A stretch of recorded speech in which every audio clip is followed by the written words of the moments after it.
Mit navn er Asger Jensen. Eller skal jeg sige mit rigtigt? Eller hvad hedder jeg? Spiller noget? Ja, bare kom. Nej. Mit navn er Asger Farlig Jensen. Jeg er 22. Jeg er signet med Astralis. Det er sgu nice. Jeg glæder mig til at spille med dem. Aggressiv, initiativfuld og jeg ved ikke. Giv mig et ord for, at man er en god holdspiller. Det ved jeg ikke. Kan jeg bare sige holdspiller? Aggressiv, initiativrig og en holdspiller. Jeg tror, jeg har 7.000 på Twitter og 1.200 på Instagram. Mit Instagram er sgu ret dødt, så det er vildt, at jeg overhovedet har fået så mange følgere. Ja, så det må være AK. Det føles bare bedre, når man skyder nogen med AK. Lige nu kan jeg slet ikke mærke den faktisk. Det kan være, det bliver noget andet, eller det bliver lidt mere reelt for mig, hvis jeg kommer på LAN eller et eller andet. Så jeg ved ikke, hvordan jeg vil håndtere dem, men lige nu kan jeg ikke rigtig mærke den. Jeg spiste ris og kylling. Ja, jeg håber sgu, vi kvalder til majoren og gør det godt der.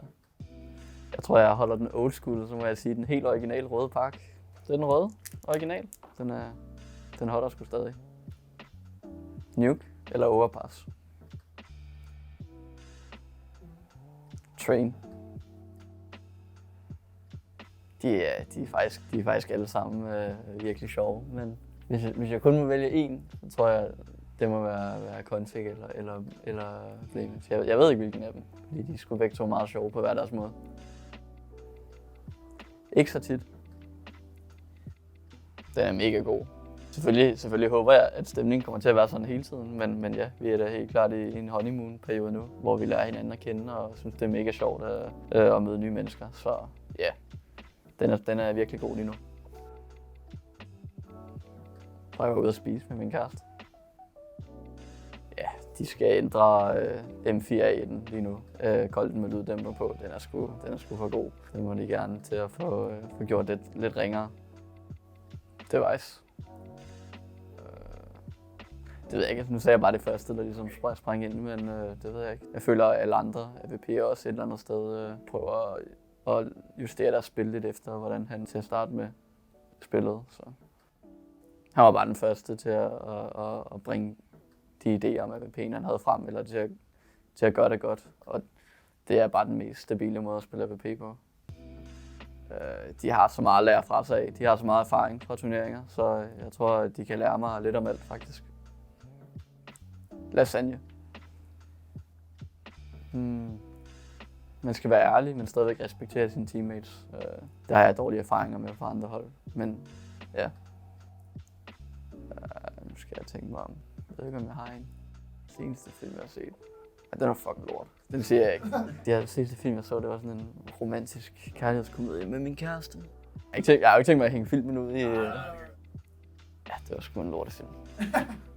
Jeg ser dem også kun med min kæreste. Godt sammenhold, og selvfølgelig at man er gode spillere, og så at man er villig til at arbejde hårdt og lægge tiden i det. Det fylder helt vanvittigt meget på et hold, ellers så kommer det slet ikke til at holde i længden. Det tror jeg, Benja han gør.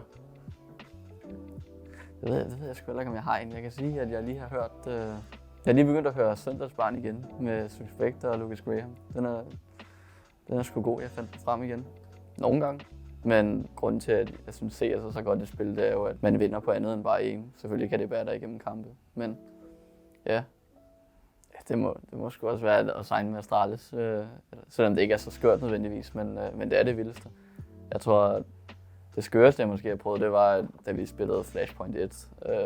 Så lige da vi landede i USA, så begyndte corona at bryde ud i Los Angeles. Og så var alle holdene faktisk isoleret i en Airbnb i en måned for hele turneringen. Så var man inde i USA en måned udelukkende, hvor man var i en Airbnb nærmest. Det var lidt mærkeligt. Jeg vil gerne besøge Japan. Altså, et andet sted vil jeg gerne prøve at spille på hold igen Der er faktisk 3 spillere. Jeg har faktisk spillet med dem alle sammen før. En af dem spiller på Heroic, og det er Refresh. Og så vil jeg også gerne prøve at spille med Huxi og Roy igen, dengang jeg har spillet med dem i Copenhagen Flames. Det er Nico. Hvorfor? Fordi han gør ting med en riffel, der aldrig er blevet gjort før, og han har mere impact end alle andre AVP-spillere, hvilket er fuldstændig vanvittigt. Lyseblå. Jeg sætter mig og skyder nogle bots, og så kommer man ind i CS på den måde. Stretched hele livet.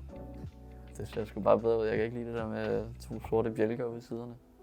Altid tænke over, hvilke fejl du har lavet, og prøve at fikse dem. Det kommer til at blive langt bedre af at tænke over dine fejl og bearbejde dem, end at gå ind og træne dit aim eller noget. Lige nu tænker jeg i hvert fald top 8. Overhovedet ikke. Jeg tror ikke, jeg tænkte så langt forud, da jeg var mindre. Der er nogen, der tænker på at blive astronauter eller læger eller et eller andet. Jeg tror, jeg havde travlt med alt muligt andet. Jeg tror, det var lidt nemmere for dem at forstå, da jeg fik min første kontrakt. Men det var også først, da jeg rigtig begyndte at spille fuldtid. Så inden da var det mere bare noget, jeg brugte meget tid på. Men jeg tror ikke, de tænkte, at det var så seriøst. Det er noget andet, når man kan give dem en kontrakt eller noget. Ved du hvad, den sjoveste historie, jeg har, det er, at jeg åbner en pakke Stimol i skolen, og så skal hele min klasse have et tyggegummi fra mig. Det er vel den klassiske. Ja, det er noget, altså, selvfølgelig. Det er jo vanvittigt ikke at nå at få et selv. Jeg tror, det ville fungere for de færreste at spille Counter-Strike 12 timer om dagen. Altså hvis du spiser ordentligt og sørger for at få lidt motion eller et eller andet og sove ordentligt, så vil det for langt de fleste være bedre for dem at spille under de forhold. Det giver også bare lidt mere på længden i karrieren. Men ja, nogen kan jeg godt få det til at fungere med 12 timer. Det kan jeg nok ikke. Jeg tror, jeg vil ryste. Ja, helt sikkert. Det tror jeg helt sikkert, men jeg tror stadig, når jeg er på vej op ad gulvet, at jeg vil ryste af både et eller andet sted nervøsitet, men også spænding, ikke? Men ja, jeg tror helt sikkert, at jeg vil kunne spille på scenen. Ja, hvis du er nervøs i en kamp, så har du ligesom også tændt til kampen, og det er en del af at sætte sig op til en kamp, at man ligesom går og tænker over det, hvor vigtig den er og sådan noget. Og så får man vendt det til noget godt, noget god energi, når man spiller. Og jeg tror, jeg havde haft mere en indflydelse på, hvordan vi spillede på det hold, jeg var på dengang. Men det er lidt ligegyldigt, hvilket råd jeg havde nu. Jeg vil ikke ændre mig selv som person nødvendigvis. Bare hvad jeg ville sige til resten af mit hold. Et år fra nu. Bliv ved med at arbejde hårdt, ellers så glipper det nok.